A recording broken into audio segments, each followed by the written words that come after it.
point. You'll come, yeah, okay, well. Just talking about the weather, yeah, it's a pretty nice day. I don't know. You know what? The thing about Ace also is I think he really lucked out with his career, and he takes advantage of it, and he doesn't appreciate what he has. Well, there's two very important points, Gordon, mm-hmm. in your time with Ace Frehley, and I think what I want to get across here on News Radio 102.7 The Bear in Detroit with Gordon Gebert, mm-hmm. our guest from New York City, the author of Kiss and Tell with his partner Bob McAdams, is that as we talk about Ace, we don't mean to beat up on Ace. Exactly. We're not here to do that. What we're trying to do is like the terrible tragedy of Mr. Criss Frehley, who died last night. What we want to do is we need to see if all the listeners, the hundreds of thousands of listeners to Detroit Radio 102.7, the glorious lifestyle, it's really not that at all, is it? That's the point. Yeah, that's the point of the book. Also, and I was along those lines when I grew up. I was into bands like Emerson, Lake and Palmer. I'm that type of keyboard player. I was into progressive rock. And as I grew older, I never got suckered into the drugs, and I knew it was the music business, like you said. Gordon, it really is a matter of getting suckered. Somebody convinces you, to spit on yourself, this is the new cool thing. Gagging in your own vomit, that's where we want to end up tonight. That you have to be suckered into it. Right. Well, whoever is controlling your money, whoever is taking your money can do it much easier if you don't care. Yeah, well, Ace was in so much of a stupor all throughout the years that he mismanaged his money so much. And if you can imagine a guy that had the world by the gonads. The left nut. Yeah, exactly.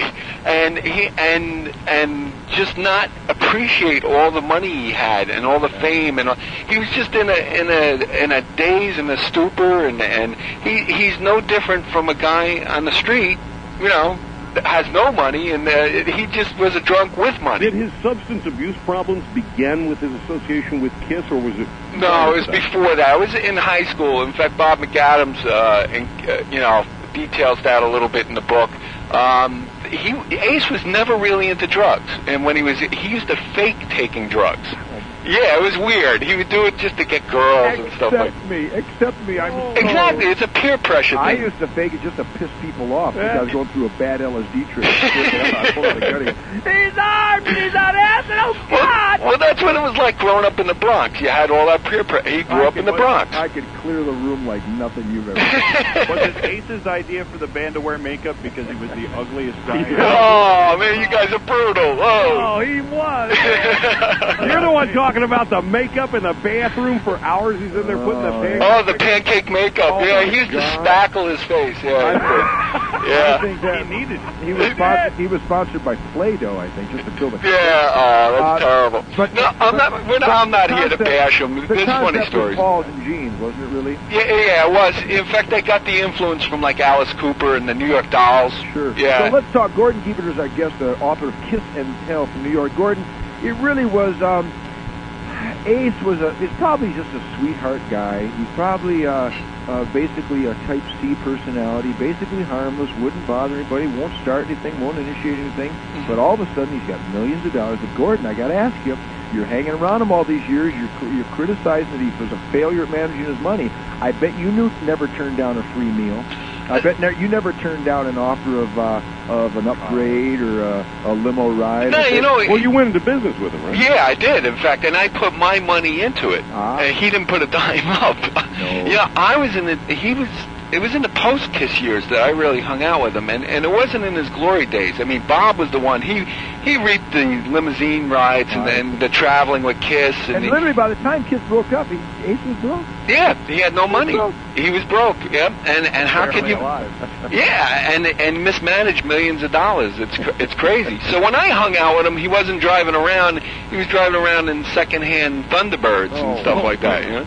Wrecking them on the highway. And wrecking, they're notorious for wrecking cars. By the way, Gordon, how many cars did Ace actually wreck? Oh, a lot. It's well over a dozen cars. That's what I had heard. Yeah, I did more rent-a-cars than that in one weekend. These were DeLoreans. Oh, my. You don't ruin your own car? You don't ruin your own DeLorean, no. He smashed up. Did you ever let him drive your car, Gordon? No, never. Okay. No, never. So, Gordon, you got into what kind of business enterprise did you invest with Ace Frehley, and what kind of idiot would do that? Thank you, Ted. Well, I got to ask you. No, Here's this guy, his modus operandi is piddle.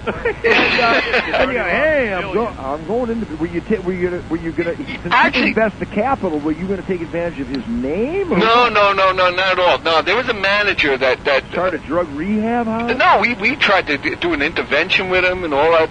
I mean, me going into business, I didn't want to go into business with him. There was a manager that he had. I wanted to keep continuing with my keyboard career, and this manager, and I owned businesses on the side, and very successful ones, and mail order businesses and stuff like that. This manager kept bugging me, saying, take over Ace's merchandising, take over and for months. I think good advice, well-intended advice that you could help Ace kind of coordinate. Right, and this is, an 8-month period of hammering away at me to take over this thing and to help him and get his career back on track and do this and do that. And remember, friends, we're only getting Gordon's side of this. Yeah, exactly. There's two sides to every story. I agree. Yeah. But it just, eventually we hammered out a deal. And what the deal was, and I knew you don't go into friends. I've been into business with friends, and I have no problems with it. And I knew it's a delicate thing, with Ace especially. So we hammered out a deal and said, Ace and I went into this partnership, Rock Soldiers Incorporated. It was a 50-50 deal.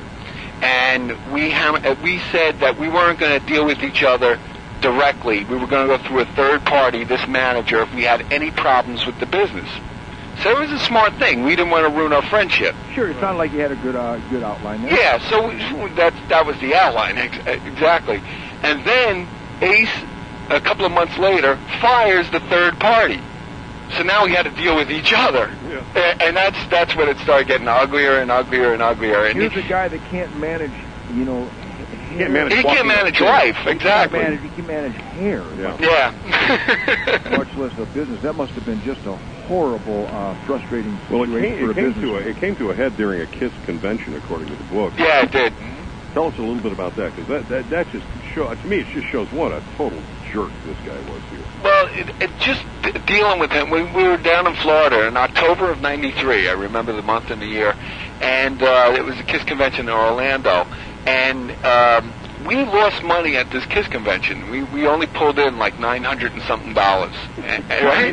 $900. So Ace calls up. I could do better. And that didn't cover expenses. Hey Ted, thank you. You said it right off the bat. It didn't cover expenses, right? It was jazz. Yeah, it doesn't cover the average. I could have sold more than $900 worth of Band-Aids. Exactly. You could have came in with some picks and sold more. Sure.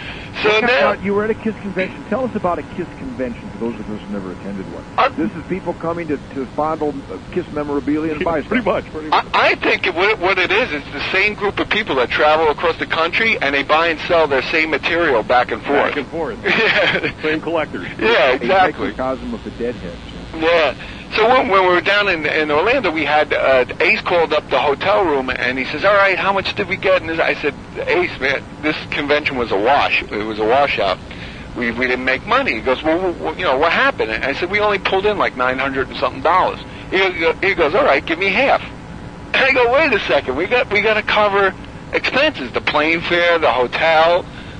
Buying the merchandise that we brought down. I said, we lost money. He goes, "How the hell did we lose money? You pulled in $900 and some. Give me half." Give me half. And it still didn't sink in. It was a big, giant, frustrating argument. Did he kick your ass, too? Yeah, he threatened to kick my ass, yeah. Musicians that had that kind of stupidity found themselves on the Ohio Turnpike at 3 a.m. And you know what the ironic thing is? It's just amazing that Ace had that mentality and that thought process. When he comes from KISS, the most major merchandising band, business-oriented band. And knowing that when they get their check from Winterland for $2 million, that it was actually a gross of $3.5 million. Exactly. That the expenses and the merchandiser's percentage comes up. Not to mention now some venues take 50%. Yeah. I hope that's an alert to my friends in Detroit when you go to these different concerts around town and you buy